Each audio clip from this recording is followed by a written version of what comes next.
देवी के शब्द मैं चैलेंज करता हूं, पूरी गीता के अंदर 1800 मंत्र है, किसी एक मंत्र में दिखा दे कि लफ्ज देवी लिखा हुआ है, देवी नहीं दिखा सकते। तो मैंने कहा, तो वो मेरे पास से गीता लेकर के देखने लगा, तो 2-4-5 मिनट हो गया। मैंने कहा कि भाई जल्दी करो यार, हमें पढ़ने भी जाना है। तो कहा, क्या रे मौलाना साहब, इतनी मोटी गीता है, हमें मिलेगा तब तो हम दिखाएंगे। मैंने कहा कि तुम 5 दिन तक खोलते रहोगे तो 5 दिन तक हम ये तो तुम्हारे वजह से खड़े रहेंगे क्या? तो कहा कि नहीं, इतना जल्दी थोड़ी मिलने वाला है। तो मैंने कहा कि तुम्हें मिलेगा भी नहीं, ये हमें मालूम है तुम्हें नहीं मिलेगा। लेकिन एक बात बताओ, तुम्हारे ग्रंथों में कहा गया है, या देवी सर्वभूतेषु मा सिद्धिदात्री नमस्तस्यै नमस्तस्यै नमो नमः। और तुम्हारे वहां कहा गया है, यहाँ कहा गया है देवी की पूजा करो। एक मंत्र में यहाँ कहा गया, या देवी सर्वभूतेषु मा सिद्धिदात्री, इसमें कहा गया है कि देवी की पूजा करो। लेकिन जब तुम्हारी हम दूसरी किताबों को खोलते हैं, भविष्य पुराण को खोलते हैं, तो उसमें लिखा हुआ है कि उसका लिंग नहीं होगा, यानी वो ना इंसान होंगे, ना वो लेडीज होगी, ना ही वो मर्द होंगे, यानी उनके जिन्स का जो ताल्लुक होगा वो अलग होगा। लिंगच्छदीन शिखाई शर्म शुरुधारी शबु सना उच्चलापि सर्वक्षी भविष्यति जनो मम्मा। जब मैंने ये मंत्र उन्हें सुनाया, सारे लोगों ने कहा, करे मौलाना साहब को छोड़ दो, इन्हें जाने दो यार, ये हमारे पंडित से भी बढ़कर के हैं, इसको छोड़ दो। उन लोगों ने मुझे छोड़ दिया, उन लोगों ने मुझे जाने के लिए दे दिया। मैंने कहा कि भाई तुम्हारी ग्रंथों में कहा गया है, यहाँ देवी की पूजा एक जगह कह रहा है, दूसरी जगह कह रहा है कि उसका लिंग ही नहीं है। शिवलिंग की पूजा करते हो, देवी की पूजा करते हो, दुर्गा की पूजा करते हो, ये कौन सा ढोंग रचा कर रखे हो? मैंने कहा कि एकम ब्रह्मादित्य नास्त्र नास्त कंचन, ब्रह्मा एक है, द्वितीय नास्त दूसरा नहीं, न तृतीय न तीसरा है, न चतुर्थ न चौथा है, न पंचम न पांचवा है, ब्रह्मा एक ही है। उसी की इबादत करो, उसी की प्रस्तुत करो। मेरे भाइयों, इस तरीके के हजारों मंत्र मौजूद है, हजारों मंत्र उनकी किताबों के अंदर मौजूद है। हमें अपनी किताबें उसके ऊपर फोर्स करने की जरूरत नहीं है। आप उनसे खुद कहिए कि श्रीमद् भागवत गीता पढ़ लो, तो तुम्हारी किताबों का और तुम्हारे धर्मों का पोल खुल जाएगा, तुम अपने धर्म को छोड़े बैठोगे। मेरे भाइयों, इसी गलाजत और गंदगी को पाक साफ करने के लिए जनाब मोहम्मद रसूलुल्लाह सल्लल्लाहु अलैहि वसल्लम आए हैं। इत्तकलो धर्म करुणाय भगवान करिष्यति। जब धर्म के अंदर लामजीबत पाई जाएगी, जब लोग धर्म को फॉलो नहीं करेंगे, यानी धर्म को छोड़ करके अन्य चीजों की पूजा करने लगेंगे, धर्म को फॉलो नहीं करेंगे, भगवान करिष्यति, भगवान का अवतार भेजेगा। उस अवतार का नाम क्या होगा?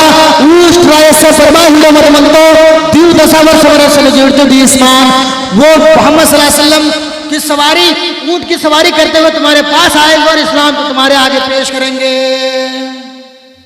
तुम्हारे आगे पेश करेंगे। ये तुम्हारी किताबों से बतला रहा हूं।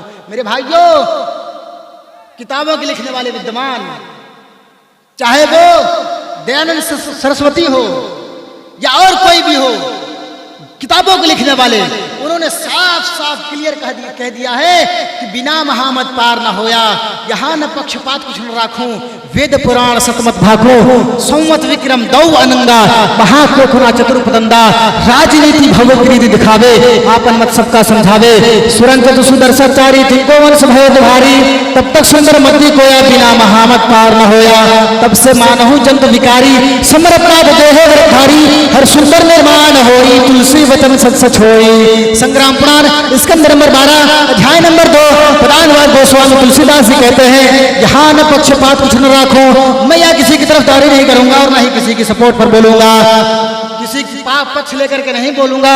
यहाँ न पक्षपात कुछ न राखो, वेद पुराण सचमत राखो, वेदों में पुराणों में जो लिखा हुआ है वो साफ साफ हम तुम्हें क्लियर कर देंगे, साफ साफ बता देंगे।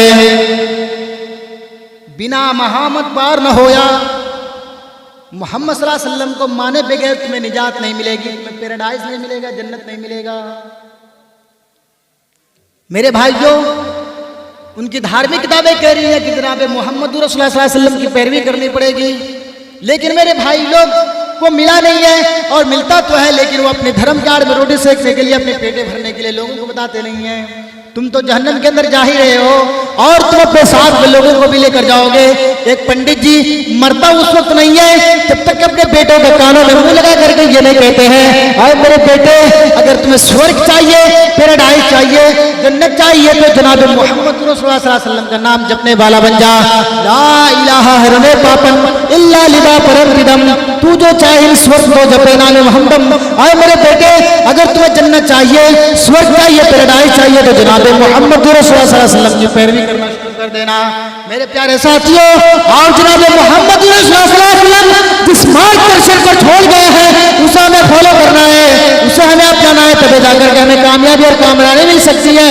मेरे भाइयों, अल्लाह रब्बुल आलमीन ने मोहम्मद सल्लल्लाहु अलैहि वसल्लम को आखिरी नबी बना करके भेजा है।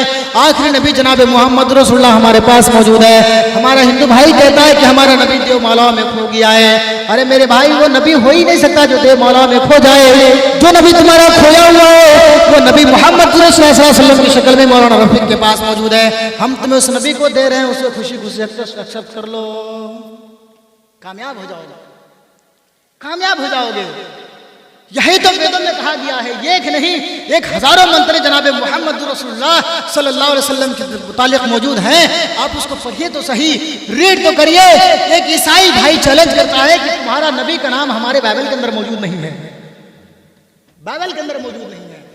आइए, ये बाइबल मेरे पास मौजूद, gospel of John chapter number 14 verse number 11, उसमें लिखा हुआ है साफ तौर पर क्लियर कर करके हजरत ईसा अलैहिस्सलाम कह रहे हैं कि मेरे भक्तों, हम तुम्हें इस्लाम, हम जो धर्म लेकर के आए हैं, हम तुम्हें क्लियर नहीं बता पाए हैं। मेरे पिता ने हमें बुला लिया है, मेरे बाद एक ट्रांसलेटर आएगा, ये इस्लाम का वाहक आएगा, संदेश का आएगा, जो जनाब मोहम्मद रसूलुल्लाह सल्लल्लाहु अलैहि वसल्लम होंगे, वो इस्लाम बताएंगे, वो धर्म बताएंगे, उसी की पैरवी करने लग जाना। अगर फ्रेंड्स गलत हो तो जुबान काटने के लिए मैं तैयार, हमें फांसी के तख्तेदार पर लटाओ, हम खुशी खुशी अपने फांसी के फंदे गले में डालने के लिए तैयार है। लेकिन अगर मिल जाए, रिफ्रेश हमारा सही हो और मिल जाए तो जनाब मोहम्मद रसूलुल्लाह सल्लल्लाहु अलैहि वसल्लम की शरण में आ जा, अल्लाह के रसूल सल्लल्लाहु अलैहि वसल्लम की इत्तिबा करना शुरू कर दे। Gospel of John chapter number 14 verse number 11 में आओ और देख लो, ये तुम्हारा ईसा अलैहिस्सलाम कहते हैं कि मेरे बाद एक आएगा जो इस्लाम को और धर्म को जो है तुम्हारे तक, तुम तक जो है सही सही पहुंचा देगा। आज जनाब मोहम्मद रसूलुल्लाह सल्लल्लाहु अलैहि वसल्लम ने इस्लाम को हम तक सही सही पहुंचाया है।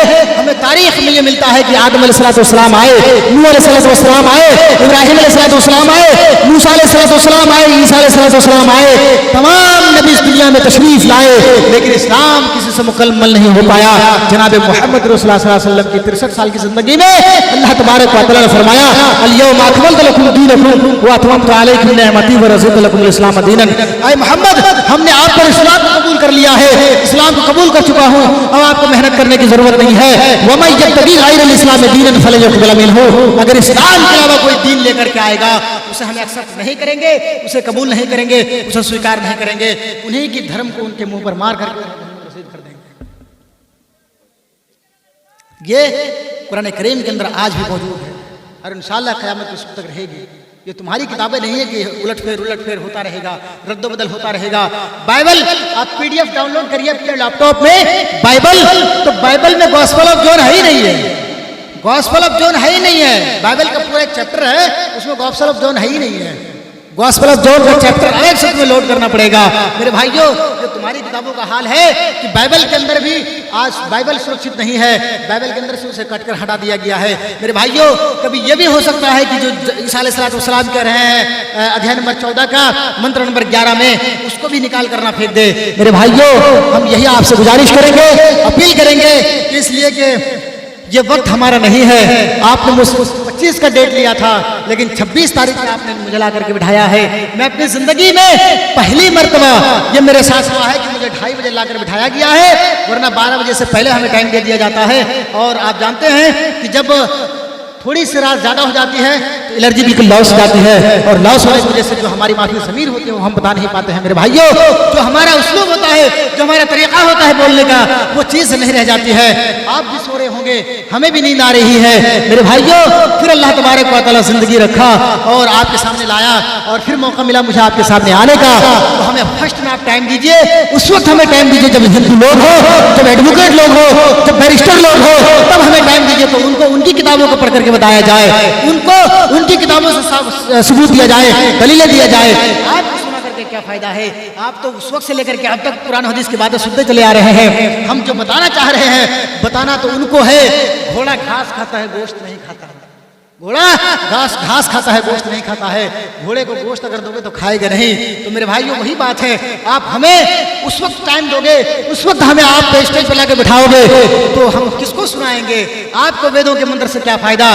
फायदा तो उनको होना चाहिए जो हमारे गैर मुस्लिम भाई हैं, फायदा तो उनको पहुंचना चाहिए जो दीन से अलग हैं, फायदा तो उनको होना चाहिए जो इस्लाम की आड़ में 33 करोड़ देवताओं की पूजा कर रहे हैं। मेरे भाइयों, ये गुजारिश आपसे, ये अपील है आपसे कि जब हमें आप बुलाएं, टाइम दे, उस वक्त हमें टाइम दीजिए जब हम अपनी माफी ज़मीर आपके सामने रख सके। अल्लाह तबारक व तआला से दुआ करता हूँ कि मौला करीम जब तक हम जिंदा रहते हैं अल्लाह तबारक व तआला इस्लाम पर रखना, जब हमारा खात्मा हो तो ईमान बिल खैर हो, जनाब मोहम्मद रसूलुल्लाह सल्लल्लाहु अलैहि वसल्लम की इत्तिबा और पैरवी करने तक, यानी जब तक मैं मरूं तब तक हम जनाब मोहम्मद सल्लल्लाहु अलैहि वसल्लम की पैरवी करते रहे, नमाजें पढ़ते रहे, रोजे रखते रहे। अल्लाह तबारक व तआला जब हमारा खात्मा हो तो ईमान बिल खैर हो। आमीन। व आखिर दावाना अनिल हम्दुलिल्लाहि रब्बिल आलमीन। अस्सलामु अलैकुम।